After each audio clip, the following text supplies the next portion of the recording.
భగవద్గీత కేవలం ఒక పవిత్ర గ్రంథం మాత్రమే కాదు, అది ఒక సంపూర్ణ జీవిత మార్గదర్శి. మహాభారత యుద్ధం జరగటానికి సిద్ధంగా ఉన్న కురుక్షేత్ర మైదానం ఒక యుద్ధభూమి మాత్రమే కాదు, అది ధర్మక్షేత్రం. మానవ మనస్సులో నిత్యం జరిగే సత్వ రజో తమో గుణాల పోరాటమే ఈ యుద్ధం. మొదటి అధ్యాయం పేరు అర్జున విషాద యోగం.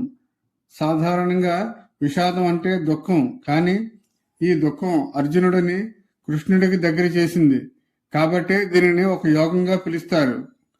గీతలో మొదటి శ్లోకం ధృతరాష్ట్రుని ప్రశ్నతో మొదలవుతుంది. ధర్మక్షేత్రే కురుక్షేత్ర సమవేత యుయుత్సవ మామకాహ పాండవచ్చైవ కిమకుర్వతు సంజయ. ఇక్కడ ధృతరాష్ట్రుడి అజ్ఞానం కనిపిస్తుంది. పాండవులు కూడా తమ సోదరుని బిడ్డలే అయినప్పటికీ మామకాహ నావారు అని వేరు చేసి మాట్లాడుతున్నాడు. ఈ స్వార్థమే కురుక్షేత్రానికి మూలం. సంజయుడు దివ్యదృష్టితో యుద్ధభూమిని వర్ణిస్తూ దుర్యోధనుడు పాండవ సైన్యాన్ని చూసి భయపడి తన గురువు ద్రోణాచార్యుని వద్దకు వెళ్లి వారి వ్యూహాన్ని వివరించడం చెబుతాడు. ఇరు సైన్యాలలోని వీరులు తమ తమ శంఖాలను పూరిస్తారు. భీష్ముడు సింహనాదం చేస్తూ శంఖం వదగా ప్రతిస్పందనగా శ్రీకృష్ణుడు పాంచజన్యాన్ని, అర్జునుడు దేవదత్తాన్ని పూరిస్తారు. ఆ భీకర శబ్దానికి ఆకాశం భూమి దద్రిల్లుతాయి. ఇది ధర్మం గెలవబోతుందని చెప్పే ఒక సంకేతం. అర్జునుడు ఉత్సాహంగా యుద్ధానికి సిద్ధమై తన గాంధీవాన్ని చేతబట్టాడు. అర్జునుడు కృష్ణుడితో ఇలా అంటాడు: కృష్ణ, నా రథాన్ని ఇరు సేనల మధ్య నిలుపు. ఎవరెవరు యుద్ధం చేయటానికి వచ్చారో నేను చూడాలి. కృష్ణుడు రథాన్ని తీసుకెళ్లి భీష్మద్రోణుల ముందే నిలుపుతాడు.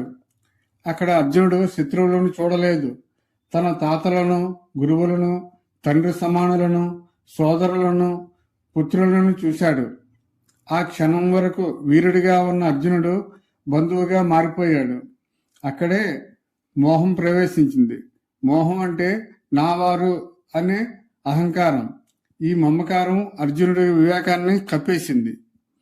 తీవ్రమైన మానసిక ఒత్తిడికి లోనైన అర్జునుడిలో కలిగిన మార్పులను వ్యాస మహర్షి అద్భుతంగా వర్ణించారు. కాళ్ళు వణుకుతున్నాయి, శరీరం కంపిస్తుంది, చేతిలో గాంధీవం జారిపోతుంది, చర్మం మండుతోంది, నిలబడలేకపోతున్నాడు, తల తిరుగుతోంది. ఇది అర్జునుడి పిరికితనం కాదు. ఒక గొప్ప యోధుడు తన విలువల మధ్య చిక్కుకున్నప్పుడు కలిగే తీవ్రమైన అంతర్మదనం.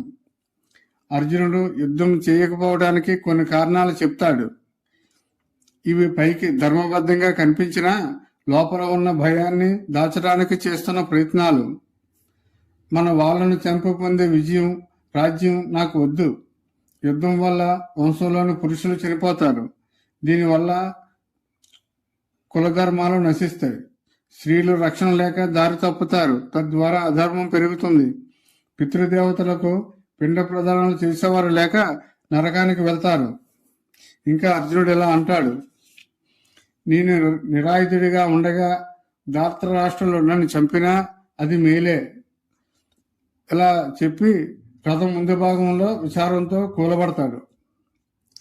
ఈ అధ్యాయం అంతరార్థం: నేను నాది అనుకున్నప్పుడే దుఃఖం మొదలవుతుంది. కష్టాలు వచ్చినప్పుడే మనం దేవుడిని వెతుకుతాం.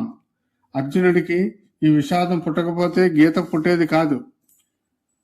అర్జునుడు తన మేధస్సుతో నిర్ణయం తీసుకోలేకపోయాడు. చివరకు కృష్ణుడిని శరణు వేడుతాడు.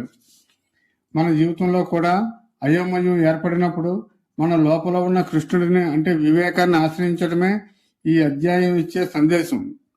అర్జునుడు విషాదంలో ఉండి విల్లు వదిలేశాడు, కానీ మనం ఈ అధ్యాయం ద్వారా మన లోపల ఉన్న అజ్ఞానాన్ని వదిలివేయాలి.